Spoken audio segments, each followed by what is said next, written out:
a mendoni, për t'ua bërë pyetje edhe një herë, a mendoni se tashmë raportet mes Edi Ramës dhe Shtetet Bashkuara të Amerikës kanë hyrë në një fazë të re, teksa më parë dukej që ato ishin të ngrira ose kishte një farë pauze apo një farë ngrirje mes tyre? Qa i shkriju? Ja, ftesa. Ore, prap vetit e ftesa ti. O zotri, nuk është ftes për Edi Ramën ajo. Është ftes për shtetin shqiptar. Nuk është për Edi Ramën. Edi Ramën ata se llogarisin fare. Ata se ka njohur zgjedhjet. Shtetet e Bashkuara të Amerikës nuk ka njohur zgjedhjet, zotri. Të 2011-s. Tani që më të mirë them, të 11 maj, sa ishte ajo. Nuk ti kanë njohur zgjedhjet. Atëherë si do t'i drejtohet ai një njeri që nuk e njeh zyrtarisht dhe ligjërisht? Mos i thoni këto se publiku, kur dëgjon kështu do të paska ja, e tha dhe ky edhe e paska njohur. Jo, jo, zotri, jo. Tani të ndalemi pak tek pjesa që ju e përmendët me të drejtë dhe keni pasur këtë lloj qëndrimi vazhdimisht. Si shpjegohet që Shtetet Bashkuara të Amerikës kanë theksuar vazhdimisht që Shqipëria të luftojë kartelet e drogës, qeveria e Edi Ramës luftojë krimin organizuar, dhe nga ana tjetër ambasada ka mbajtur qëndrime të prera kundrejt Edi Ramës, edhe në takime që ka bërë me SPAK-un, po ashtu dhe zyrtarë amerikanë që kanë ardhur kanë takuar prokurorët e SPAK-ut dhe jo Edi Ramën, dhe nga ana tjetër vjen kjo ftesë. Në këtë rast, si do veprohet ndaj Edi Ramës? Asnjë lidhje ftesa që i ka ardhur Shqipërisë me veprimet që bën qoftë diplomacia, qoftë shërbimi i drejtësisë në Shqipëri. Fare. Zotri, pikërisht Edi Rama e di këtë gjë, siç e theve, që ata i dërgojnë vinë në strukturat e FBI-s dhe të SPAK-ut vinë oficerë të përgatitur amerikan, prokuror dhe hetus, dhe me Edi Ramën nuk komunikon asnjë. Edi Rama këtë gjë di, edhe shikojnë dhe fëmijët. Tani ti mua më thua ka dërguar ftesë Edi Ramës, po mos e ul nivelin të si gazetar njërë, se nuk të shkon, se të njoh, ti di dhe aftësitë dhe mundësitë. Të lutem, nëse nuk ke mundësi dhe trëmesh na censura, mos e bëj. Por mos e përmend. Jo, nuk ka censurë në këtë rast, po. Mos e ul nivelin, për të qenë më e kuptueshme për njerëzit, prandaj. Çfarë do të thuash njerëzve? E kuptueshme, si kuptohet për njerëzit, zotri? Duke u thënë që Edi Rama si ka dërguar ftesë Amerika, kjo është e kuptueshme? Jo, më zotri. Kjo është më pa kuptueshme, dhe është më pa drejt dhe më pa sinqert. Si ka dërguar Edi Rama asnjë gjë. Thjesht është reklam, është propagandë që ai bën që nuk e ka për gjë të gënjej, more. E kemi thënë mos gënjeshtar. Është gënjeshtar, është njëri pa skrupull. Zoti Islami, ju mendoni se pjesa e zyrtarëve amerikanë të vizitave të tyre në SPAK, deklaratat e ambasadës amerikane, ky është qëndrimi i vërtet i Amerikës kundrejt Edi Ramës dhe jo ftesa?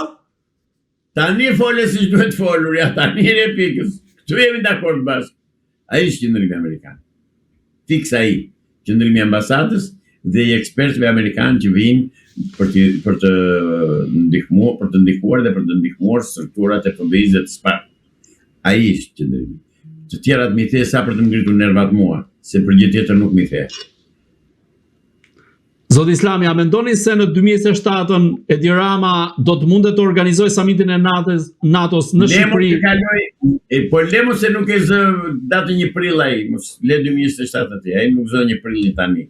Po kështu është thënë deri tani që nuk e zë kjo datë, nuk e zë ajo datë, po aty është akoma. Dhe tjerë. Janë 90 ditët që i ka dërguar Shtetet e Bashkuara të Amerikës, ja kanë përcaktuar afatin.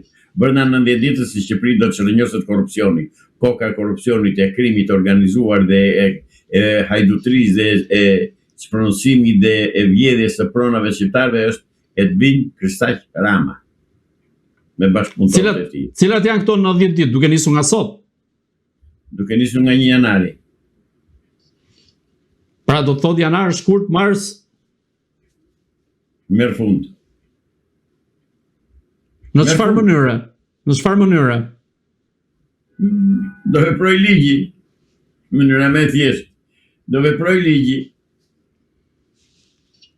Dëgjo, i shikoni për ditë që janë vjedhur që ka që është vjedhur aty, janë vjedhur tek incineratorët, janë vjedhur para tek tuneli i Vlorëse, te aeroporti i Vlorëse, te tuneli këtej në Averiu që miliarda euro janë vjedhur. Amerika nuk i shikon këto, PBI-ja nuk i shikon, BKH-ja nuk i shikon, Spaku nuk i shikon, si thoni ju, do t'ja fali të tëra këto Edi Ramës edhe do t'a bëjnë krush atje te ajo, jo mërë zotëri jo, nuk qëndron ajo punë. Pra ju thoni që në 2027 Edi Rama nuk do të mund të jetë kryeministër për të organizuar samitin e NATO-s ku do të jetë i ftuar dhe Trumpi. Kam besimin tek politika amerikane dhe tek veprimet e strukturave të drejtësisë Amerikës. Nuk e zë një prilli. Të kam unë. Zoti Islami, të kalojmë pak të Belinda Balluku. Çfarë mendoni se do të ndodhë më 22 janar, ku do të mbahet seanca e hapur e gjykatës kushtetuese në raport me çështjen Balluku, ndërsa më datë 28 Kuvendi do të shqyrtoj, ose më saktë Komisioni Këshilli për Mandatet, falni, dhe imunitetet do të shqyrtoj kërkesën e Spakut për t'i hapur ose jo rrugë arrestimit të saj. Nuk shpresoj asnjë gjë. Do vazhdoj të qëndroj ai urdhri diktatorial i Edi Ramës. Presioni. Pra do ta mbrojë Edi Rama? Patjetër. Gjykata kushtetuese e tregoi veten që ishin 4-4 dhe pastaj ai çka atë mjekën ashtu që quajnë atë bici gici si e ka mbi emrin ai. Gjyqtari i gjykatës kushtetuese që bëri 5-4, 5-3 pastaj. 5-4 mirë them. Pra, zotëri Edi Rama i kanë dorë ata. Ata do t'i bindin deri tani janë bindur Edi Ramës. Shpresoj që të kenë ndonjë orientim tjetër, ndonjë urdhër tjetër që t'i thresin mendjes dhe të zbatojnë ligjin. Po, a mendoni se mund të ndryshoj qëndrimi i tyre, duke qenë se sot Edi Rama u ishte hedhur në fyt, duke ju thënë që pse doni që ju të rrisni rrogat tuaja, pse ndërmerrni këtë veprim antiligjor, antikushtetues? Lema ato i ka kështu ai garnitura, po në fakt është një presion direkt që bëhet që keni kujdes me mua, thotë. Ajo thotë keni kujdes dhe ai, sepse praktikisht ai i shkarkon kur të doj, aktualisht ai kur të doj i shkarkon, jo vetëm që i shkarkon, po dhe i akuzon, si ti doj qefi. I ka të tëra ndorë, me thash pak më para. I ka të tëra ndorë ajo diktature plot komuniste, si që bënd të Enverin 45-46, ato bënd drejtësia shqiptare sot. Pra sipas jush kjo është arsyeja pse ngarkuara me punë Nancy Van Horn vizitoi gjykatën kushtetuese para pak ditësh. Ajo vizit flet shumë, po se çfarë është diskutuar nuk e di. Është diskutuar për situatën në vend, në aspektet e drejtësisë. Konkretisht, luftën ndaj karteleve të drogës është diskutuar. Ajo është e përgjithshme di dhe kalamajt. Konkretisht çfarë është dhënë, ka vajtur edhe sikur Zoti Islami, edhe sikur mos jetë diskutuar asgjë, vetë vizita e saj në gjykatën kushtetuese do të thotë shumë.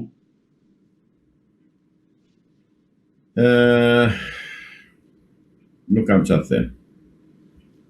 Nuk kam çfarë të them se s'kam informacion. Unë di një gjë që ajo zonja dhe Amerika dhe vetë ambasadat amerikane dhe tërë e kontestuan atë qëndrimin e saj ngjitur me Ballukën atje dhe ishte një provokacion i hapur që i bëri Edi Rama për t'i lënë karriken në atë mbledhjen që bën për t'ia lënë ngjitur me Ballukën, për t'i thënë që se Edi Rama nuk lë rast pa shfrytzuar për të bërë propagandë dhe demagogji dhe për të mashtruar opinionin publik.